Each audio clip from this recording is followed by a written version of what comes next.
बात करते हैं,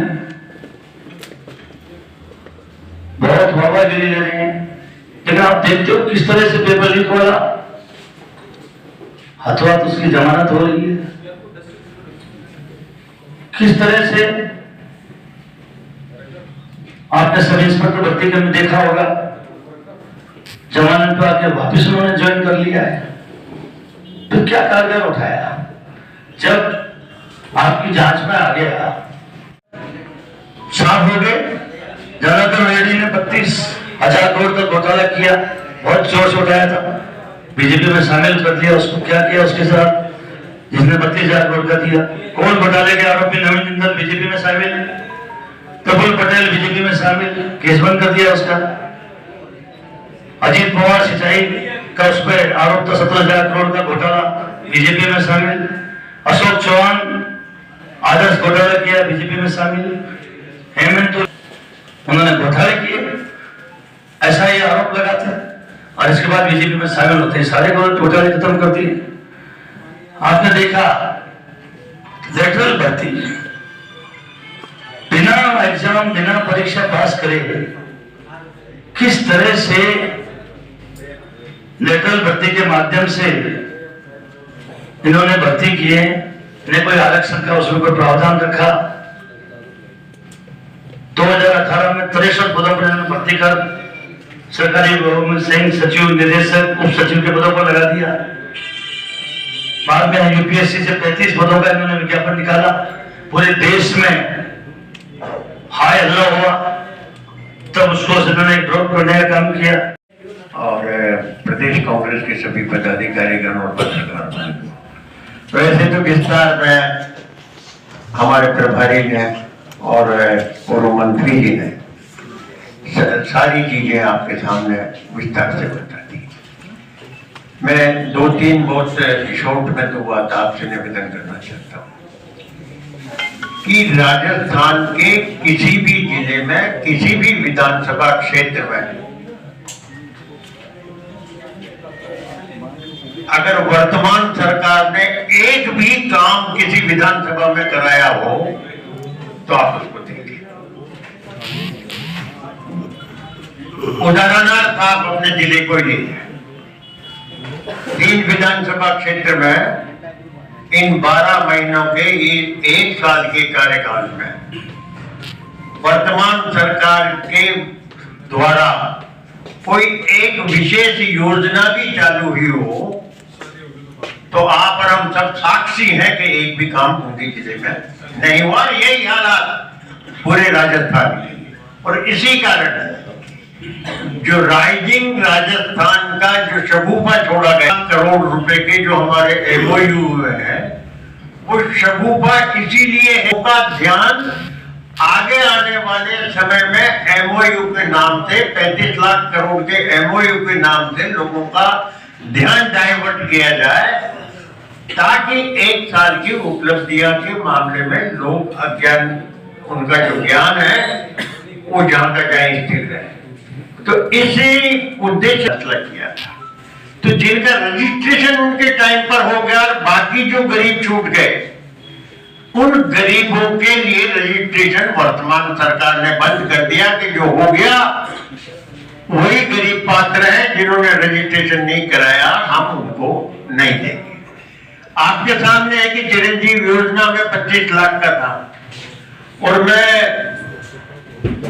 पूरे ही देश में अगर चिरंजीव योजना और स्वास्थ्य बीमा योजना के मामले में अगर कोई उदाहरण पेश किया है तो उसका नाम है अशोक गहलोत। तो उसकी सरकार में डालने के लिए एक नई योजना है कि वो आरजीएचएस का भी फायदा लेने के लिए वो वहां जाएगा, फोटो खिंचाएगा। तो ईमानदार तो मंत्री जी रह गए, इनके सरकार ही रह गई, और वो पेंशनर सब बेईमान हो गए कि सब मौके पे जाने की बात है। 90 लाख लाभार्थियों को गत 3 महीनों से एक पैसा भी नहीं मिल रहा। आप रिकॉर्ड उठा करके इसको देख लें। नगर पालिकाओं की, नगर निगमों की जो हालत है, इस सरकार ने बूंदी का उदाहरण आपके सामने, और पूरे राजस्थान जो सड़कें जो 155 करोड़ रुपए की योजना बूंदी नगर परिषद के लिए पूर्व की सरकार ने दी, उन योजनाओं में 10 करोड़ का तो सड़कें वापस ले गए और बाकी जिनका टेंडर हो गया उनको सबको बंद कर दिया। और जो पूर्ववर्ती सरकार में 2500 में जो पट्टा मिल रहा था उसके लिए निकाल करके उन्होंने कर दिया कि 20,000 रुपए में वही पट्टा कि 2500 में मिल रहा था वो उनको मिलेगा। जो विस्तार से जो नाम बदलने का इन्होंने कहा, जी ने आप सबको बताया।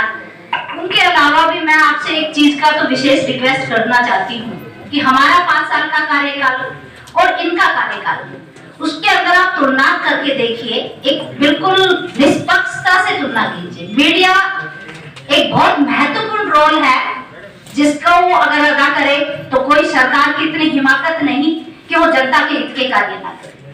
नागर साहब ने आपको बताया कि कर्जा कितना बढ़ गया। प्रथम तिमाही का ही ये विश्लेषण है कि 22,000 करोड़ का कर्जा बढ़ गया। लेकिन कर्जा बढ़ जाए, 22 से भी ज्यादा बढ़ जाए, कोई दिक्कत नहीं, लेकिन वो कर्जा बढ़ा किस लिए है? केवल भारत सरकार के मंत्रियों के स्वागत में बढ़ा है। केवल राइजिंग राजस्थान के केवल इवेंट शो है, इसके अंदर कुछ करना नहीं है इनको। उसके माध्यम से बढ़ाया। हमारी सरकार थी जब बड़ा शोर मचा रहे थे कि कर्ज ले रहे, हम कर्ज ले रहे थे आम आदमी की भलाई के लिए, लेकिन ये कर्ज ले रहे हैं अपने नेताओं की सुविधाओं के लिए। ये बहुत बड़ा फर्क है, ये आपको प्रमुखता से इस चीज को दिखाना पड़ेगा। सरकार के बारे में और अभी की जो सरकार है उसके बारे में हरिमोहन जी ने और बाबूलाल जी ने अच्छी तरह बता दिया है कि हमारी जो सरकार थी उसकी उपलब्धियों की तो मैं समझता हूँ कि हर आदमी ये प्रशंसा कर रहा है कि जितना बढ़िया राज गहलोत जी ने किया है ये लोग नहीं कर सकते।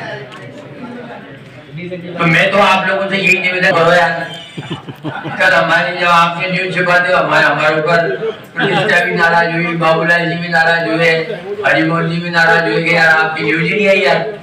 क्या हमने तो समझे एक भी पेपर में नहीं आई यार। आप पूरे मीडिया का एक ग्रुप बनाओ, कांग्रेस का कोई ग्रुप ही नहीं है और मीडिया को कोई पूरी वीडियो को सुनते नहीं जाती। नहीं यार, इस बार तो मैं सब जगह इंडिविजुअल मैंने सूचना भेजी। आपने उस आदमी का संसद में राज्यसभा में अपमान किया है, तो इसका बदला लेने के लिए मैं समझता हूँ कि पूरा भारतवर्ष एक है। जिस तरह से इन्होंने एक नारा दिया था कि 400 पार करेंगे तो हम संविधान बदल देंगे, और वही उनकी लैंग्वेज में था, उनका इंटेंशन उधर खराब था। तो मैं समझता हूँ कि पत्रकारों से यही निवेदन है कि जब भी कोई हमारी बात आए तो उसको कृपया छापें और आप लोग पढ़ाए। अब पत्रकारों के लिए हमने खाने की व्यवस्था करी है। एक प्रश्न है भाई साहब, एक प्रश्न ये है। हाँ भाई साहब, एक प्रश्न है।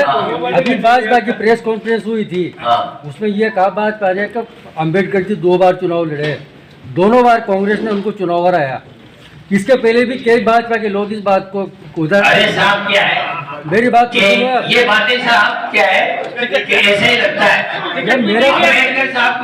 मेरा प्रश्न अधूरा है, मेरे को बोलने संविधान सुधार कमेटी का अध्यक्ष भी उन्होंने कांग्रेस नहीं बोला है। अरे मैं तो ये कह रहा हूँ, जितनी प्रतिष्ठा उनकी कांग्रेस में रही है उन्होंने मैं ये कह रहा हूँ क्या सोच रहा है वो उस समय के 5 घंटे के सारे अखबार उठा करके आप पढ़ लो।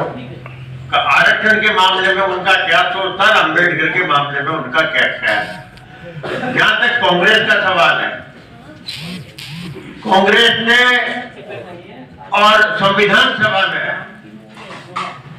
राजेंद्र प्रसाद जी ने जो महत्वपूर्ण भूमिका कॉन्स्टिट्यूशन सब कमेटी का चेयरमैन बनाने का फैसला किया है, तो डॉक्टर राजेंद्र प्रसाद ने किया है।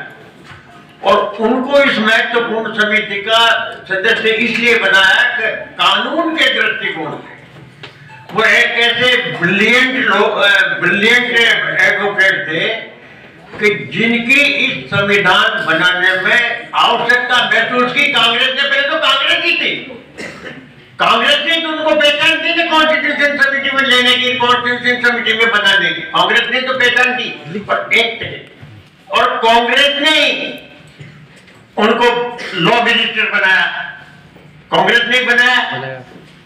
और कांग्रेस ने उनको ही नहीं, अब जो बात कर रहे ना अटल बिहारी वाजपेयी जी जो बाहर गए थे ना, जब भी कांग्रेस ने वहां उनको जिताने की बात की, और दुनिया के चक्कर लगाने में आदि भी नहीं पहुंचते ना, आदि जगह झूठ की बात 2 चक्कर काट लेती है पूरी दुनिया, और इसमें ये लोग बहुत माहिर हैं। तो आप आपकी जो बात है कांग्रेस हाईकमान को भी हम कहेंगे कि व्यवस्थित रूप से दिल्ली के स्तर पर इस बात का रिब्यूटल मजबूती से किया जाना चाहिए।